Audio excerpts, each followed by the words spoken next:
Thank you very much. Thank you.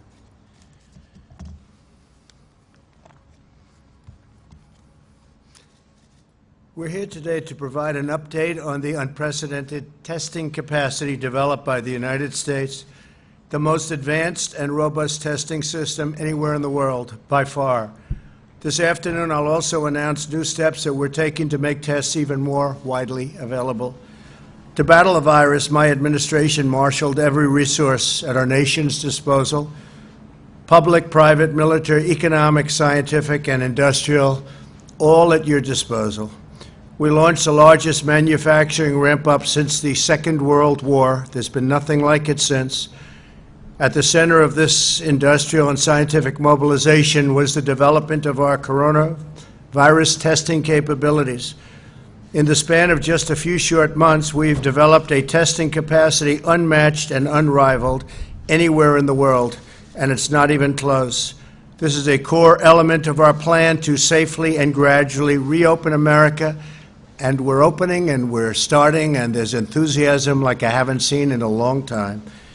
Every American should be proud of the amazing array of talent, skill, and enterprise our nation has brought to this challenge. In 3 months, the FDA has authorized more than 92 different tests, and over 9 million have been performed here in the United States. 3 weeks ago, we were conducting roughly 150,000 tests per day.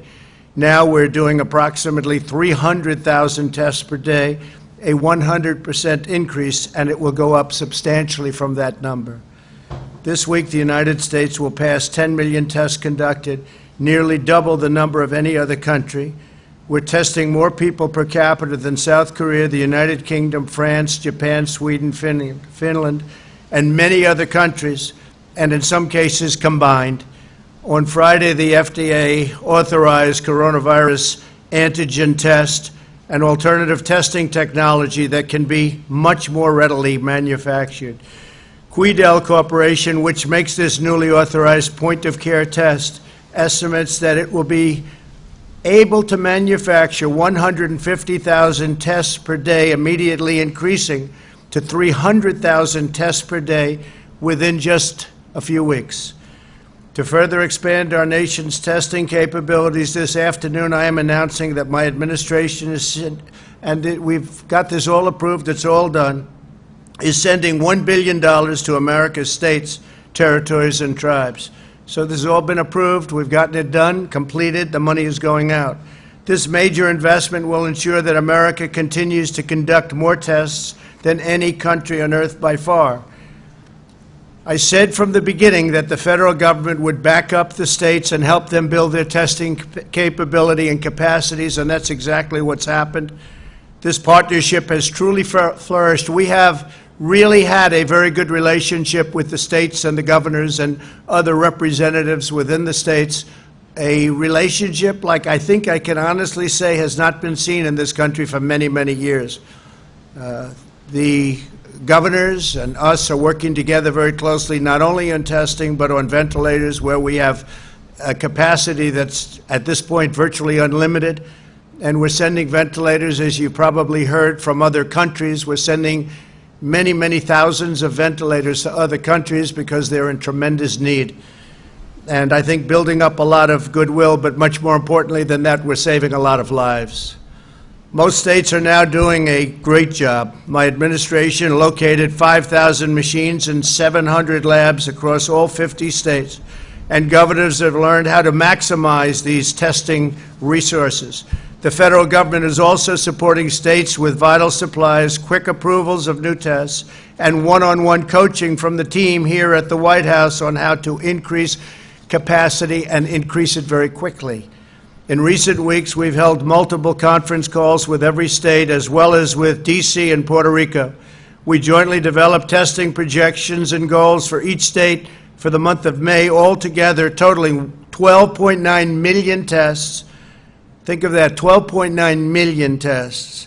Today, I'm announcing that my administration will provide the collection supplies to help states meet their targets and meet them rapidly. During the month of May, FEMA and HHS will be delivering 12.9 million swabs to states nationwide.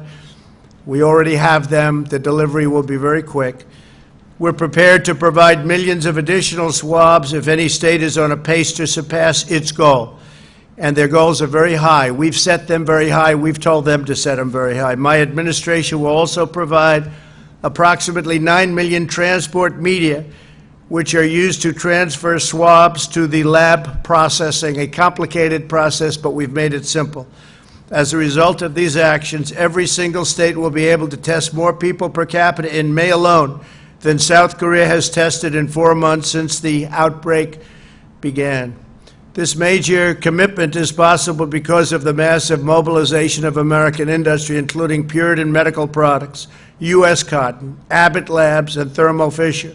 Some of these incredible companies produced rapidly for us, and their products are here with us this afternoon. These are all different products that were literally just developed.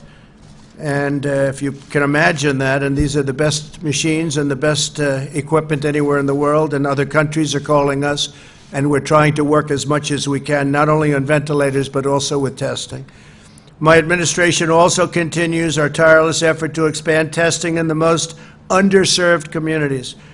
Through our partnership with the private sector, leading pharmacies and retailers are now operating over 240 testing sites across the country, and that's in addition to all of the other sites that we have working. 70% of these sites are located in communities with unique vulnerabilities.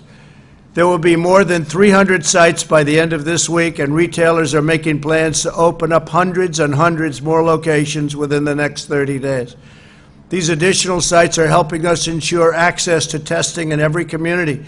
My administration is fighting relentlessly to protect all citizens of every color and creed from this terrible virus, the invisible enemy.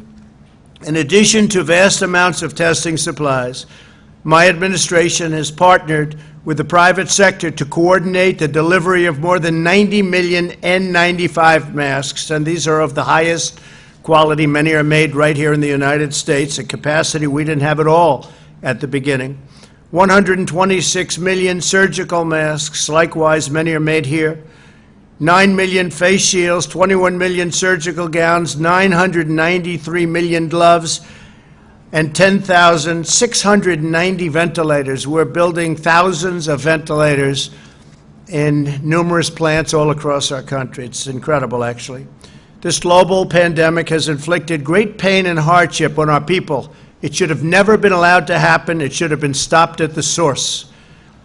We mourn for every life the virus has claimed, and we share the grief of all of you who have lost a loved one, and that goes worldwide, too.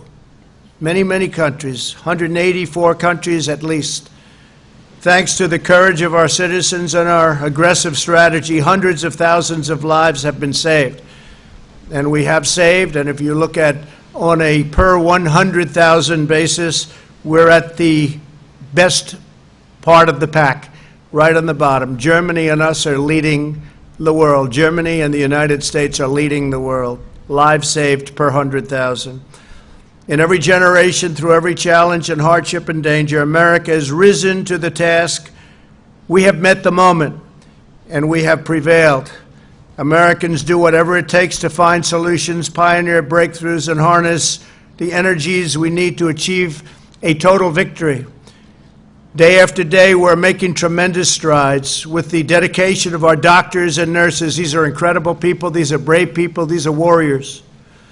With the devotion of our manufacturing workers, food suppliers, and lab technicians, and with the profound patriotism of the American people, we will defeat this horrible enemy. We will revive our economy, and we will transition into greatness. That's a phrase you're going to hear a lot, because that's what's going to happen. We're going into the third quarter, and we're going to do well. In the fourth quarter, we're going to do very good, and next year I think we're going to have one of the best years we've ever had, because there's a tremendous pent-up demand. It's a demand, and I'm feeling it. I've felt things a lot over my life, and I've made a lot of good calls. It's a demand like I don't think I've ever seen. There's a pent-up demand. There's a spirit in this country like few have seen. And I think you can say, and we've helped a lot of the countries a lot, really a lot. There's a tremendous spirit all over the world to beat this terrible, terrible thing. But we're transitioning to greatness, and the greatness is going to be in the fourth quarter, but it's really going to be next year, and it's going to be a year like we've never had before. I really believe that as good as we've done, and we've done great. We had the best economy in the history of the world, not just here, but anywhere in the world. You can talk China, you can talk any other country. We had the best economy anywhere in the world. And we were going for numbers, whether it was unemployment numbers, where we had our best numbers, employment also numbers, a little different, where we had our best numbers, almost 160 million people. All of that, we had the greatest stock market numbers ever. I think we had 142 days where we set records. In a short period of time, 152 days, we set records in the stock market. We rebuilt our military, all built in the United States, all of our equipment built, $1.5 trillion plus. On the southern border, the wall is being built. It's being built rapidly, and now you don't hear the opponents talking too much about the border. They don't like to talk about it because it seemed that we were right on a lot of things. One of the things we were right about, one of the many things, was the border. We have a very powerful border now. We had one of the best weeks in the history of our border between the United States and Mexico, our southern border. We had very few people coming in, very, very few, almost record low numbers. And the wall is being built. It's up to 181 miles already. It's being built rapidly. People don't talk about it anymore because it's very successful. And the area where the wall has built, that is a lot still, but we want to be up to 450 by a very short period of time. Early next year, we should be up to 450, and very shortly after that, over 500 miles to be completed.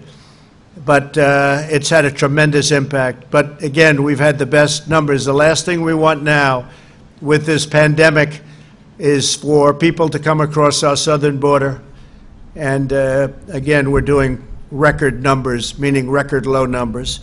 So I just want to thank everybody, and I want to introduce Admiral Guar. If you could, please come up, and Brad, if you would, Brad Smith.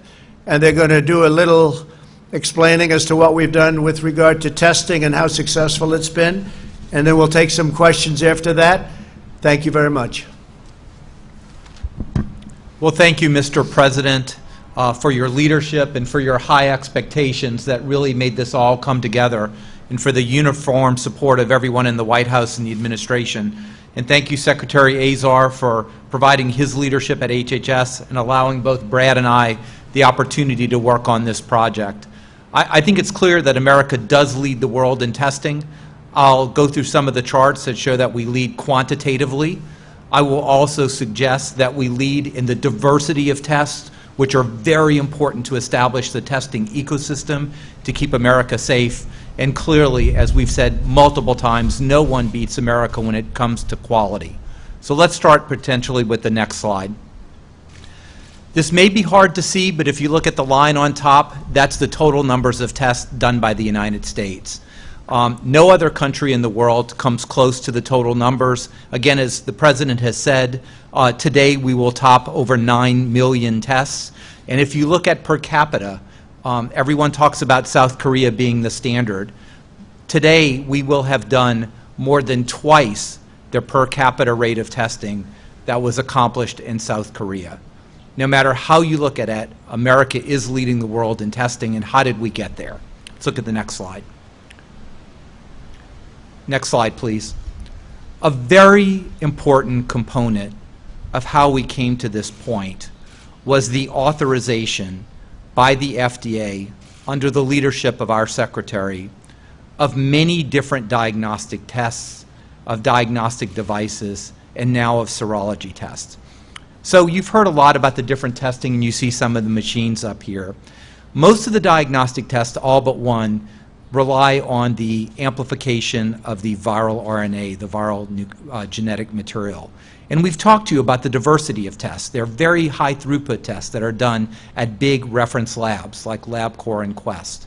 But very importantly, there are also tests, and you heard us talk about Cepheid, delivering over 2 million tests, vitally important to rural Americas and to places that do not have very large infrastructure.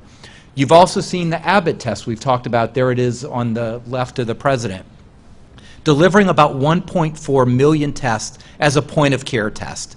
You get the result within 5 to 15 minutes, and we have deployed over 235,000 of these tests to the state public health laboratories in every state of this country to make sure that that point-of-care testing capability is there to research outbreaks like in nursing homes or in certain industrial capacities, and well over 90,000 to the Indian Health Service so they could test at a point of care in remote locations. The President also talked about a new first-in-class test. It's listed there as an antigen-based test. This is very important, and you've heard Ambassador Birx talk about this multiple times, because antigen testing, although complex, is much less complex than the nucleic acid testing that we've had. Quidel had this authorized by the FDA, and as the President said, we'll soon be making over 300,000 tests per day. Do the math. That's 9 million point-of-care tests that we will have every month in just a few weeks. It will clearly add to, and to a certain degree, transform our landscape. What you don't see up here is the important work the FDA did. I'm a swab guy now. I'm very interested in swabs. In order to make all these tests work, you have to show that a certain swab made of a certain material, performed in a certain way, delivers a highly accurate result. And what you're seeing up here is some of the fruits of that labor. Without the authorizations of, for example, the foam nasal swab, we would be blowing through PPE all across the country because of the need for full PPE just to take a test. That has really been changed by this diverse authorization, and a recent authorization that allows the great manufacturer, U.S. Cotton, to join our foundational industry of Puritan. Next slide. Last week we did over 1.9 million tests, and that number is growing. And again, as the President said, and Brad will talk about, our states aspire to do well over 12 million tests over the next 4 weeks. You see the graph growing. What you also see, very importantly, is that little orange bar on the bottom is the cumulative number of positives. Our percent positives are going down, and that's what we want to see.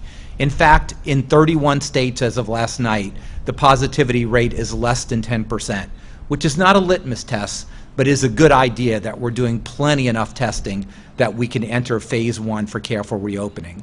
I also want to take the opportunity to say this doesn't happen by accident. I'm seeing everyone in the audience here, and I'm so pleased that they can be here. People sitting in the front have been working literally 18 to 20 hours a day, every single day of the week, for at least the past 2 months. None of this happens by accident. It happens because their hard work, their sacrifice of their family, all for a common good. And I'm very, very honored to consider you all as my colleagues. In my last slide, as the President said, $11 billion are now being announced to be delivered to the states for the sole support of testing. This will give them the resources to partner, as they have, with the federal government, with the President, the Vice President, the task force, with Brad and I, to achieve their testing goals. And we're going to be very specific, and they know it, that there needs to be minimum numbers to be planned to test. They have to have plans for their vulnerable communities, including nursing homes, including those who are disabled, including those who are in prisons or who have working environments that they may have a more likelihood to spread the infection.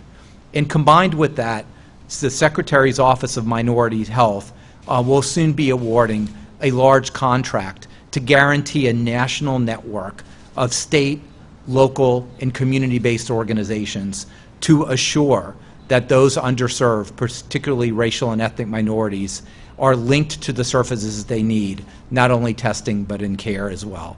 And with that, I'd like to hand it over to Brad Smith, who's the director of the Center for Medicare and Medicaid Innovation, but has really been the chief operating officer to make all of this come together. Brad. Thank you, Admiral. I want to talk through a little bit specifically the work that we've been doing with the states. So as the Admiral mentioned, over the past few weeks, we've been working with each state to set a target for their testing goal for May. Over the series of a couple of different calls, we've aligned on what those goals are. And as the Admiral mentioned and the President mentioned, they add up to over 12.9 million tests in the month of May.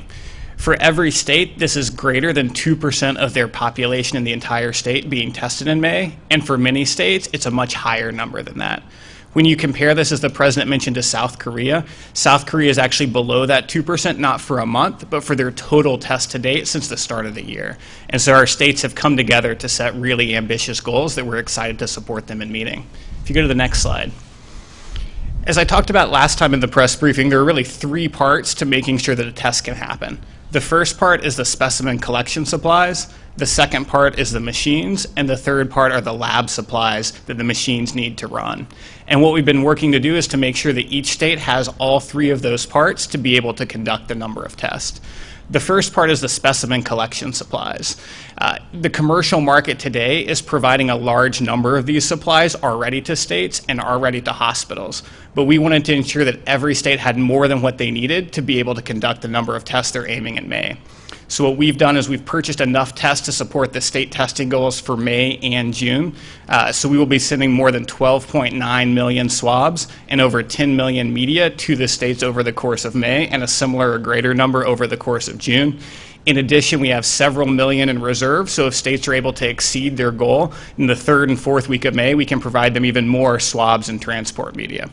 And again, this is in addition to what's already available on the commercial market. If you go to the next slide. There are large numbers, as has been talked about many times, a large number of testing machines across the country, over 5,000 different machines that can conduct these tests. The key part is making sure that the machines and that the labs have enough supplies to run the machines. There will be, in the month of May, commercially produced over 25 million test kits, which is either the PCR and extraction kits or the cartridges, to be able to support tests in their effort, states in their testing effort. And what we've been working to do with each state is understand their total goal. And each of the manufacturers has been a great partner with us and told us how many tests they're shipping to each lab in each state over the course of May. And what we know is that in the aggregate, the number of test kits the state is getting is greater than their testing goal for the month of May. In addition to what the states have already purchased, there's over 7 million additional tests that remain unpurchased, the majority of those from Thermo Fisher, which is the most common machine in the country. So we feel very confident the states will not only have the specimen collection supplies and the machines, but also the extraction kits and the reagents they need to be able to hit or potentially exceed their testing goals. And if you go to the last slide. The last piece of the puzzle is making sure that Americans have access to these tests. Healthcare providers, hospitals, primary care physicians are already providing these tests to date, and we, for the past 6 or 7 weeks, have been partnered with the retailers who have massively been ramping up their effort. Today, there are over 240 retail sites. We've been working with the retailers to make sure that they're specifically targeting low-income and other vulnerable communities across the country, and we're talking with them about potentially opening more than another 1,000 additional sites over the next month or two. So we hope that we've put together the right pieces of the puzzle, having access points for patients and Americans across the country, having the specimen collection supplies needed to take the test, having the machines, and then also having the lab testing supplies with the machines. So thank you very much. Thank you very much, Brad. Maybe you'll both stay there. Could be some questions. Okay, please, John, go ahead. You can't hear me. We had a situation here at the White House on Friday where a member of the Vice President's staff tested positive for coronavirus, which has now caused 3 of the top U.S. officials involved in the coronavirus response to self-isolate. Two-part question. Where did the system break down to allow that to happen? And what would you say to employers who look at the experience here at the White House and say, are we ready for this? I don't think the system broke down at all. One person tested positive, surprisingly, because the previous day tested negative, and 3 people that were in contact, relative contact, who I believe they've all tested totally negative, but they are going to, for a period of time, self-isolate, so that's not breaking down. It can happen. It's the hidden enemy. Remember that. It's the hidden enemy, so things happen. But the 3 tested negative. The one who tested positive will be fine. It will be absolutely fine. Yeah, John? Hey, what do you say, Mr. President, to other companies who may look at this and say, I don't know if we're ready for all this? Well, I think, we have a lot of people in the White House, and we had one. Basically, we had one person. So we had a lot of people that work here. This building is shocking if you looked at the numbers, and it's also tremendous numbers of people coming in. Normally, you wouldn't do that. But because we're running a country, we want to keep our country running. So we have a lot of people coming in and out. Many of those people, most of those people are tested depending on what portion of the Oval Office area they're going in. Everybody coming into the President's office gets tested. And I felt no vulnerability whatsoever, John. But the 2 people, as I said, and 3 people they have been tested, and it's negative, and they'll be probably out of quarantine very quickly. Okay? President, John? if I can follow up on that, your staff, your senior staff, as you just referenced, is able to get tested every day.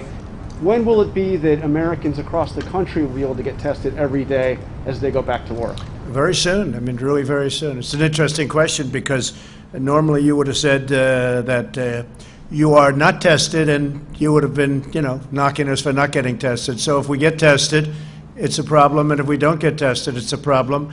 But I like the way your question was phrased better this way, because it is a positive. We are tested. We have great capability. You look at all of these machines here. They're incredible machines. They're the best anywhere in the world. No place in the world has this kind of equipment.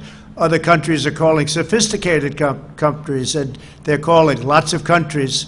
And we're trying to make as much as we can available to them, because there's nothing like what we've been able to do in literally a couple of months. What they've been able to do, the private sector, how they got it done. This is a 5 to 15-minute test, as an example, the Abbott Laboratories test. These tests are highly sophisticated, very quick, very good. This is things that didn't even exist a short while ago. So we do have a great testing capability. At the White House, we're doing it. And I think, generally speaking, we had a call with the governors the other day. Generally speaking, without exception, they were all extremely happy with what's going on with respect to their testing. Okay? But should people be told to go back to work until they have that assurance that they and their co-workers are able to get a test, which we're still not there? We're leaving that up to the governors, as you know, and if we see something wrong, we'll call them out and we'll stop it. But we are leaving it up to the governors. Some are being not aggressive enough, in my opinion, and some are being a little bit aggressive, but they're being very careful. And the people of the country, they've learned a lot over the last 2 months. They've learned about social distancing and washing your hands and other things that we've all learned and talked about. They've learned about, I see everybody, just about everybody has a face mask on. They've learned about face masks, the good and the bad, by the way. It's not a one-sided thing, believe it or not. But our country has learned. Our country has been incredible. And you see the numbers, they're dropping very substantially. The numbers are dropping around our country very, very substantially. So we leave that, John, up to the governors, and I think they're making a lot of good decisions. We've had, as I said, a great relationship with governors, Democrat and Republican, and I think overall they're making very good decisions. Nobody in this group. All the ones behind the rope. That's interesting. Please. Thank you, Mr. President. You said in your comments earlier, we have met the moment, we have prevailed. To you, sir, is the mission accomplished, even with 1.4 million? No, we prevailed on testing is what I'm referring to. That was with regard to testing. You never prevail when you have 90,000 people, 100,000 people, when you have 80,000 people as of today, when you have the kind of death you're talking about, when you have potentially millions of people throughout the world that are dying. That's not prevailing. What I'm talking about is we have a great testing capacity now. It's getting even better. There's nobody close to us in the world, and we certainly have done a great job on testing. And testing is a very big, important function. By the way, some people consider it more important than others, to be honest with you. But testing certainly is a very important function, and we have prevailed. We have the best equipment anywhere in the world.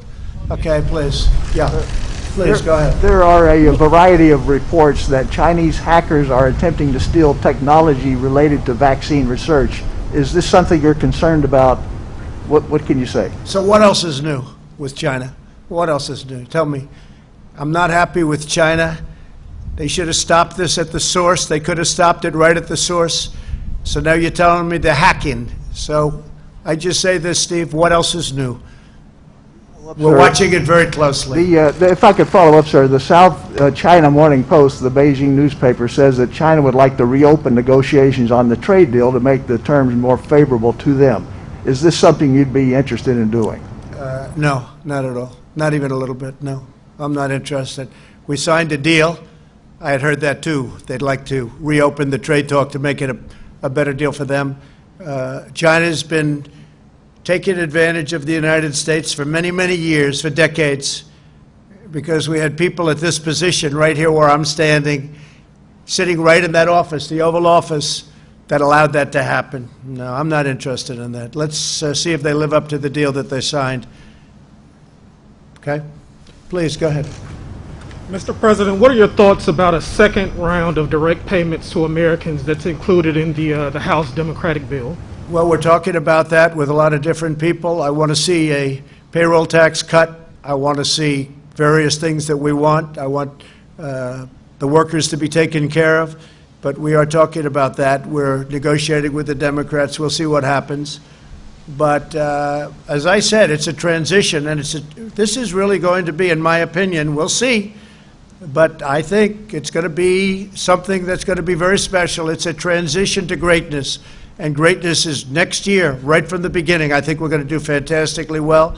I view the third quarter, as I said, as a transition quarter. Could be pretty good, but a transition quarter.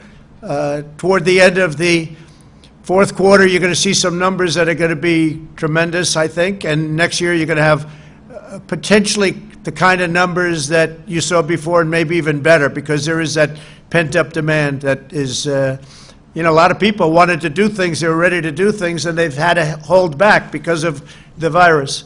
So I think you're going to have, with that pent-up demand, a phenomenal year next year, unless somebody messes it up by coming along and raising taxes, doubling, tripling, quadrupling your taxes, like a certain party, namely the Democrats, want to do. You'll mess it all up. You know, we had the greatest in the world. I presided, this administration presided over it. It got great for a reason, and we'll do it again, and we'll do it again very quickly and very easily. I see that happening. Yes, ma'am, please. Thank you, Mr. President. Almost everyone, as you noted, in the Rose Garden is wearing a mask today. Why haven't you required everyone at the White House to wear masks before now? Well, if they're a certain distance from me, or if they're a certain distance from each other, they do. In the case of me, I'm not close to anybody. I'd like to be close to these two gentlemen. They're hard-working, great men, but they just said, frankly, let's keep it this way. So obviously, in my case, I'm very far away from everyone. But if you look at all of those people over there, every one of them, from what I see, these are White House staffers, they're White House representatives, they're White House executives, and everybody has a mask on. We've had just about everybody I've seen today has worn a mask. Yeah. Were you the one who required that, sir? Yeah, I did. I required it, yes. Please, go ahead. Mr. President, you're now promising that everyone who needs a test will be able to get one at some point soon. Can you give us some figures on what you're changing to ramp up testing? When will that be a true statement exactly? And how exactly are you going to accomplish that? Well, it's a true statement already. We have more testing than any country in the world by far, but I'll let Admiral go into a little bit of the future. When you look at the testing numbers that we worked with collaboratively with the state leadership, it's not just with the governor, but the state health officers, the state epidemiologists, the public health labs. It's really a combination of testing those who need something for diagnosis, diagnostic testing, tracing, so testing those who have been around the people with a diagnosis. But the largest fraction of that is really moving into surveillance, that is testing those who are asymptomatic. And when you do the numbers, this amount of testing on a state-to-state basis really is in the range that we need to accomplish all of that, certainly within the range that we need. So it really encompasses those three things. The other thing I would say is, particularly as we move into the summer, there are surveillance mechanisms, and I talked about them before, like a weather radar. And just think about that weather radar. The influenza-like illness network, which is at about 75% of healthcare institutions, and syndromic surveillance. So if we see a blip on that weather radar, combined with CDC personnel in every single state, and with contact tracers, we really run to the fire, right? And that's when you detect, you trace, and you shut off that outbreak right when it starts. Mr. Phil, President, there go ahead. does seem to be a double standard here, Mr. President, where members of your own staff can get tests frequently when they need it, but ordinary Americans cannot. So Yeah. when will the rest of America have the same access that members of your own White House have to testing? And you know what? If we didn't get the tests, if we did no tests in the White House, you'd be up complaining, why aren't you getting tests for the White House? See, we can't win, because if we didn't get the tests, you'd be up. I understand you very well, better than you understand yourself. And frankly, if we didn't get tests done, you'd be up complaining about the fact that we didn't have the tests done. Now that we're doing so well on tests, and so quick and so fast, 5 minutes, etc., and so accurate, you're complaining that we're getting too many tests. So you can't win. Go ahead, Phil. Yeah, Mr. President, many Americans want to return to their normal lives, but they're afraid to do so. How can you ensure Americans that it's safe to go to their own workplaces when the most secure workplace in the country, the White House, cannot contain the spread of the coronavirus that's infected some of your own staff?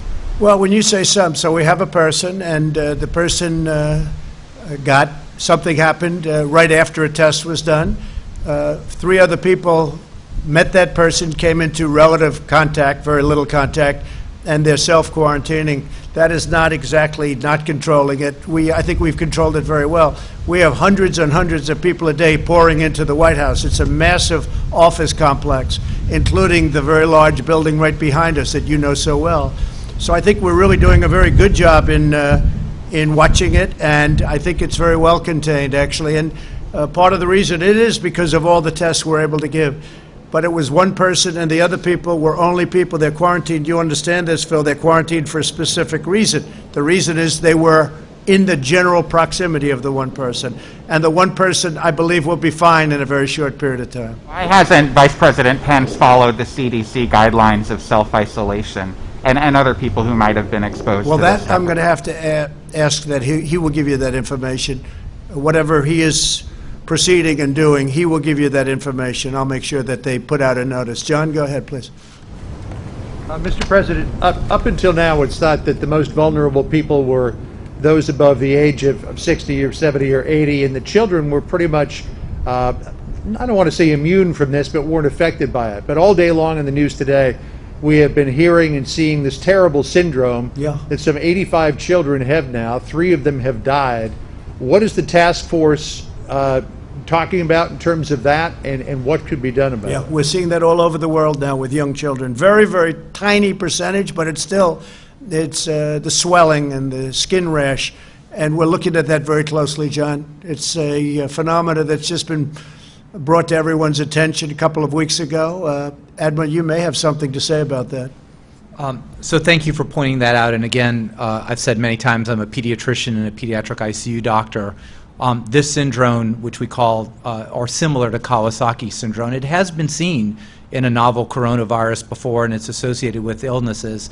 So we have a very strong activation on this. We do know treatments for this, but the CDC is interacting actively with the Pediatric Intensive Care Unit network to create case definitions and to understand how this is going and if there are predispositions.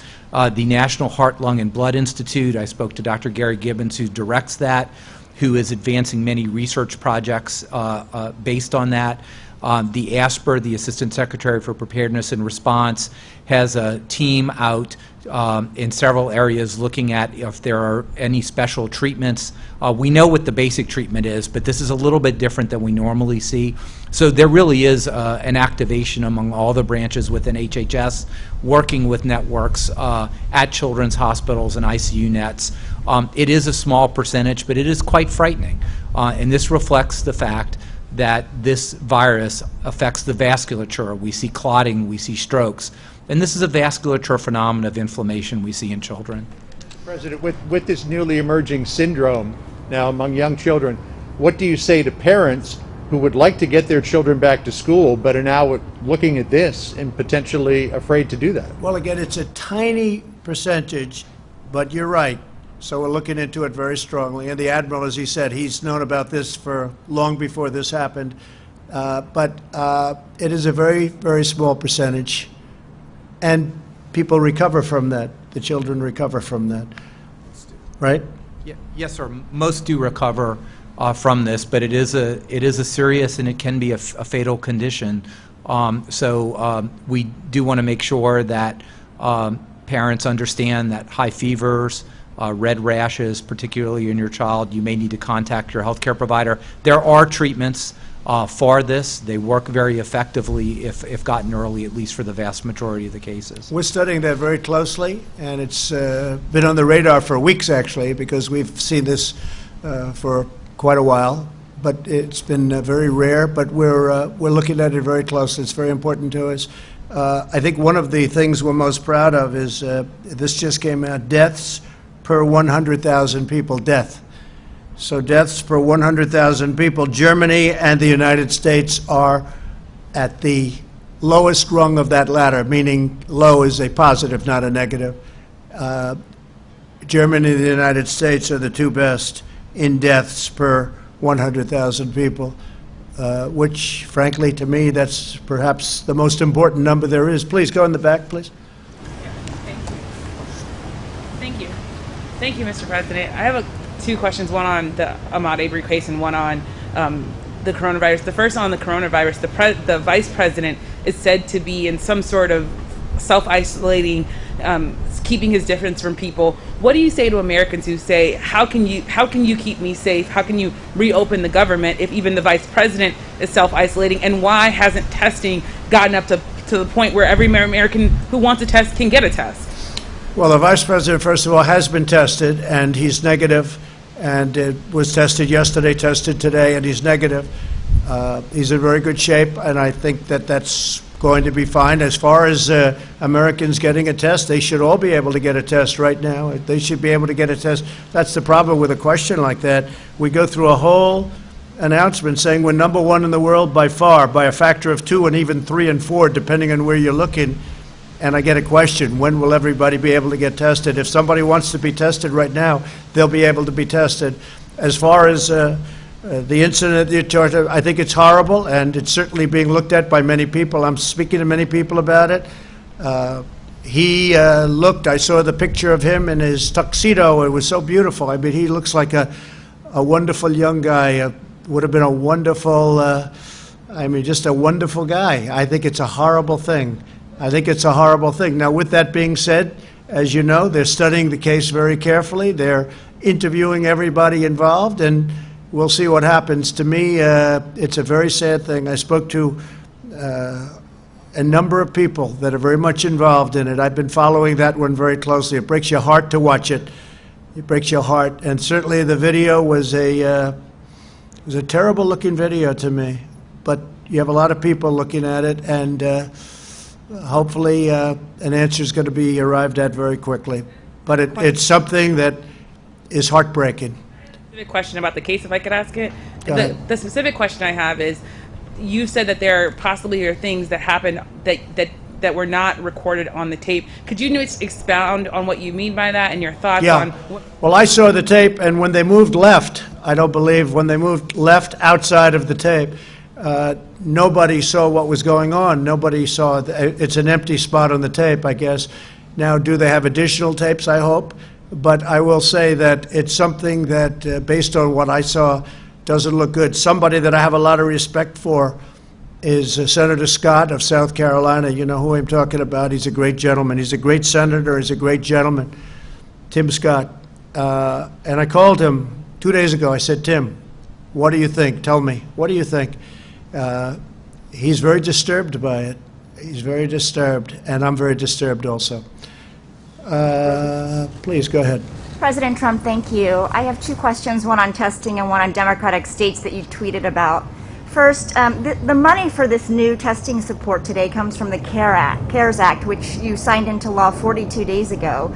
Did your delay in embracing widespread testing have anything to do with the desire to suppress the official number of U.S. cases and deaths as you try to reopen the country? No, we just wanted to make sure that we had the proper machinery, apparatus, and everything else out there before people started wasting money. So, method of saving money. We want to make sure we had even things like this. Plus, they have machines that are far more complex than this. They have massive machines at some of the laboratories that can do millions of tests. We want to make sure everything was in place. Okay, go ahead. And earlier today, you tweeted that Democrats are moving slowly for political purposes. Why do you believe that their motive is politics rather than public safety? And how do you respond to criticism that you're also motivated by politics to try to grow the economy ahead of the election? Well, I think that if you look at Pennsylvania as an example, if you look at various other states, I won't get into them, the people want to go back. The numbers are getting to a point where they can, and there just seems to be no effort on certain blue states to get back into gear, and the people aren't going to stand for it. They want to get back. They're not going to stand for it. They want our country open. I want our country open too. I want it open safely, but I want it open. Don't forget, people are dying the other route. You can go with the enclosed route. Everything's closed up. You're in your house. You're not allowed to move. People are dying with that too. You look at drug addiction. You look at suicides. You look at some of the things that are taking place. People are dying that way too. You could make the case it's in even greater numbers. So it's a situation that some people, and I've noticed that some states could be moving more quickly, and also at the same time safety. Look, safety is paramount, but people are dying in the lockdown position too. And everybody understands that. They're just starting to find out. And look at what's going on with drugs, and look at what's happening with suicides. Yeah, please. Please, go ahead. Hi, Mr. President.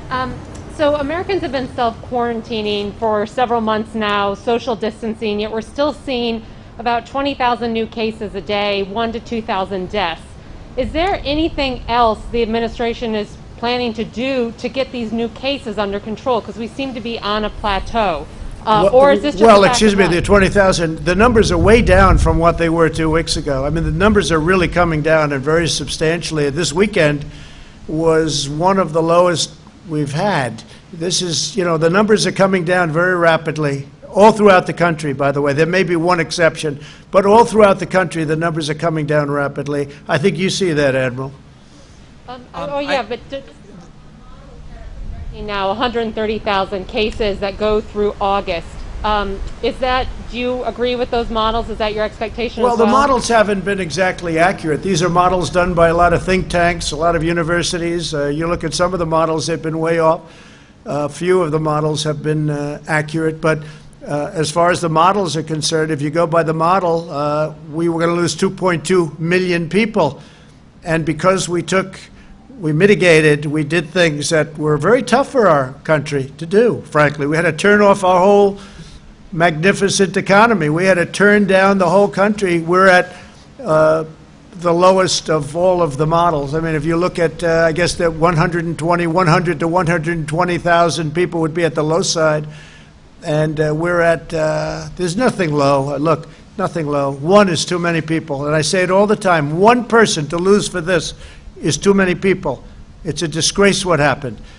But if you look at the models, we're at the lowest of those projections. But the models are not models done necessarily by the White House. They're models done by many people all over the world. And if you take the most respected of those people, many of those models are wrong. I mean, they've been wrong as far as the U.S. is concerned, because those numbers are nowhere near what was projected potentially. Expectation of what the death toll is going to look like by the summer, by the... You know what? I don't want to think about it even. I know that we're doing everything we can. We're doing a good job. We acted very early. We acted extremely early in keeping China out of our country and banning people from China coming in, other than our citizens, which we obviously had to take, and they were quarantined or watched carefully. They were tested. They were watched very carefully. But we had about 40,000 people coming in from China, from Asia, and we had to obviously take the people. Can you imagine if I said you're a U.S. citizen, we're not going to take you? That doesn't work.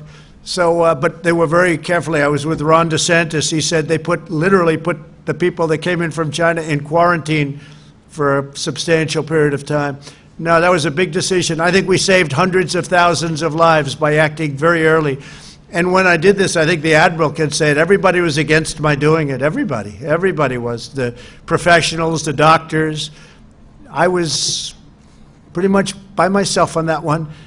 And it was a lucky thing we did it, because we saved hundreds of thousands of lives. Yeah, please, go ahead. Thank you, Mr. President. Earlier today, the Vice President urged governors to have all their nursing home residents tested. Why not just mandate that? Why not require that? Have you considered that? Well, I would certainly consider that. I will mandate it if you'd like. I think it's important to do, and I think, frankly, some of the governors were very lax with respect to nursing homes. It was obvious right from the beginning. The state of Washington, where 26 or 28 people died very early on, and I would have said nursing homes, and I did say nursing homes. That's what they should.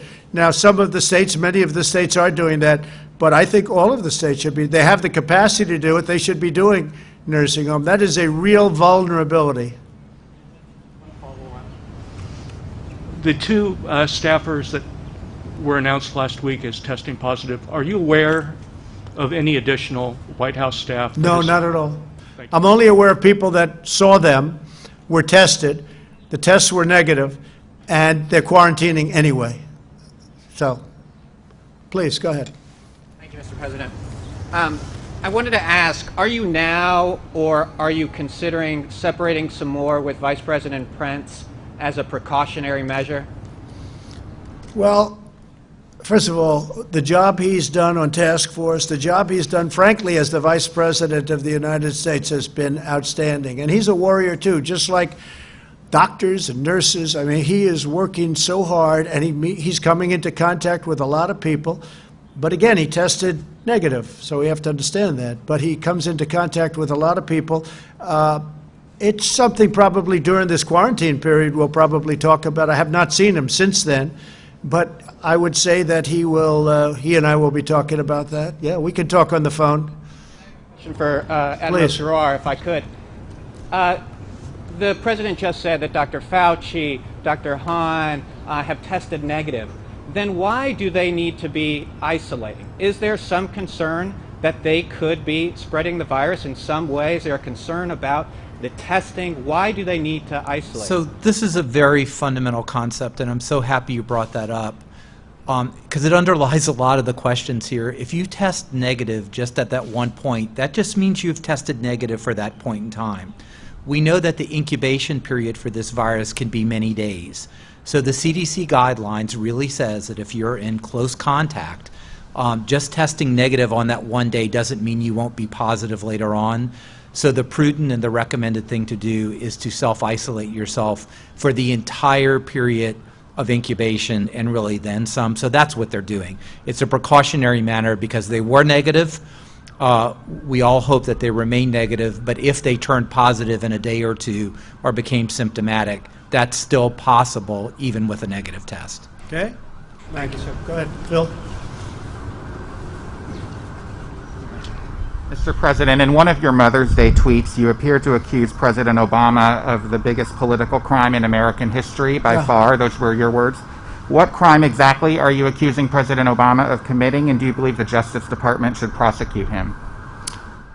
Obamagate. It's been going on for a long time. It's been going on from before I even got elected, and it's a disgrace that it happened. And if you look at what's gone on, and if you look at now all of this information that's being released, and from what I understand, that's only the beginning.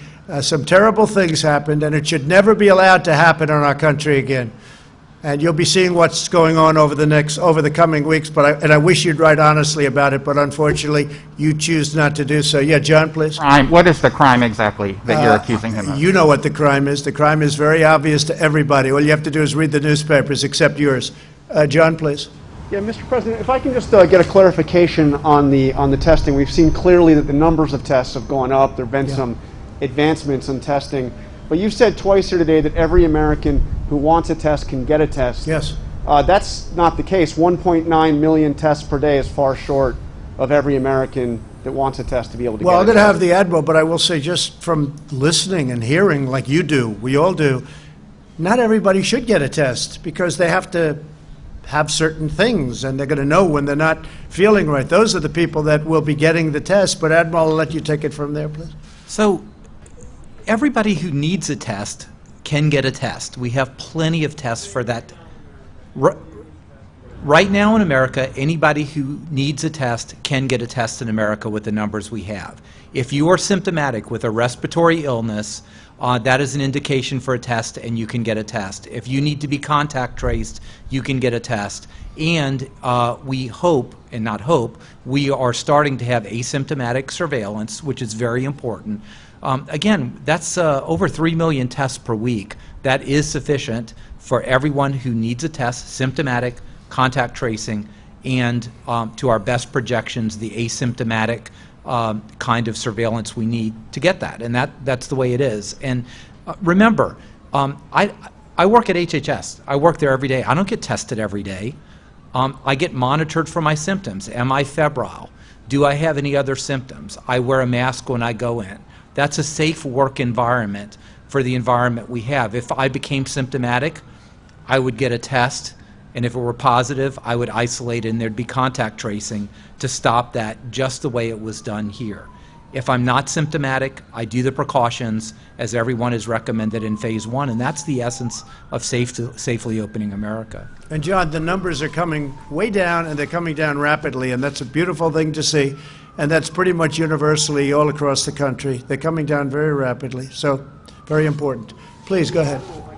Admiral, so Americans who are going back to work shouldn't expect and shouldn't want to have the same thing that people coming to work here at the White House have, which is the ability to get tested regularly, regardless of symptoms? Is that what you're saying? let me clarify as well.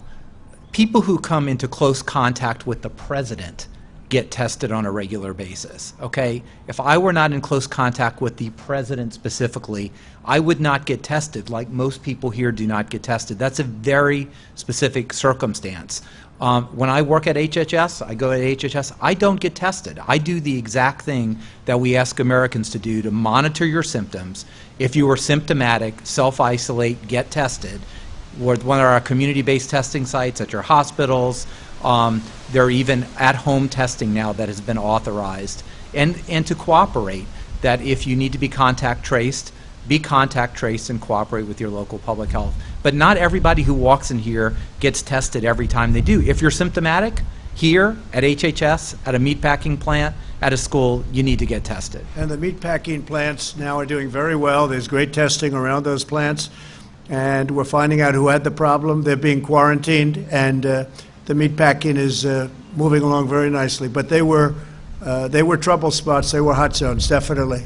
Please. And you know, one thing I think is very important, though, John, just to finish, we have now, and nobody says it, they just don't want to write it, by far more tests than any other country in the world, not even a contest. And the quality of our test is the best anywhere in the world. That's very important to say. Please, go ahead. So to make sure I understand the White House's position, are you saying that right now you feel there is enough testing, adequate testing across the United States, or do you feel that it needs to be ramped up, and by how much, if so, does it need to be ramped up? I think we've been clear all along that we believe, and the data indicate, we have enough testing to do the phase 1 gradual reopening that has been supported in the President's plan and the task force plan. And it has to be a phased reopening. Nobody's saying turn the light switch on and everyone go, because then it would be really impossible to control the spread of the virus. You know, there are many, many models out there. The Rockefeller Foundation published their recommendations of about 3 million tests per week. That's exactly what we're doing. If you look at our agent-based models, it's far below that. If you take the Safra Center at Harvard and correct their misassumptions, like on the sensitivity of the test, the mitigation processes, and how many people get hospitalized, you get about that number. Now, I am not going to come here and say we can absolutely swear it's God's truth that this is the number we need, but we know we have enough to open, and we're going to be very careful with our ILI net, with our surveillance programs, and with the data come in to inform us even further as we grow and learn. And I think Brad may. And let me just add a little bit to that, because most days I don't come to the White House to work. I either go to FEMA or I go to HHS. And let me just talk you through what the protocols are there, because I would never get tested if I wasn't coming to the White House. So every day when we come in, we get our temperature taken, and we get asked questions about if we have symptoms. If you don't, then you enter the workplace. And then there's hand sanitizer all over the place. In rooms that are made for conference rooms, they put pieces of paper that say don't sit in essentially every third seat to separate people. people. And so there's a lot of precautions that we're taking in the federal government that are separate from testing, and those are the precautions that the agencies that Admiral Giroir and I are working at every day are using to let us continue working.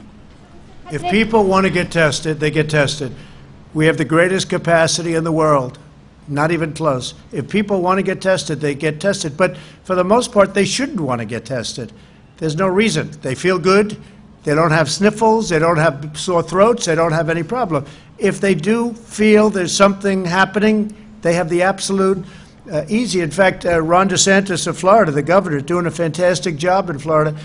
He said he's got a little bit of the opposite problem. He's got so much testing that people sit around and wait for people to come in, that they have a great overcapacity for testing, and there are numerous other states that have told me the same thing. That's, by the way, a good problem, not a bad problem, okay?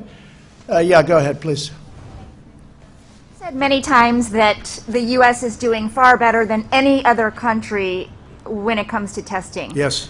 Why does that matter? Why is this a global competition to you if every day Americans are still losing their lives and we're still seeing more cases every day? Well, they're losing their lives everywhere in the world, and maybe that's a question you should ask China. Don't ask me, ask China that question, okay? When you ask them that question, you may get a very unusual answer. Yes, behind you, please. Sir, why are you saying that to me specifically? I'm telling you, I'm not saying it specifically to anybody. I'm saying it to anybody that would ask a nasty question like that. That's not a nasty question. Please go ahead. Why does it matter? Okay, anybody else? Please, go ahead in the back, please. I have two questions. No, it's okay. But We'll you go over pointed here. to me. I have two questions, Mr. Next, President. next, please. But you called on me. I did, and you didn't respond, and now I'm calling on Sorry, I just the wanted young lady in the back, please. I just wanted to let my colleague Okay. finish. But can I ask you a Ladies and question, gentlemen, please? thank you very much. Appreciate it. Thank you very much.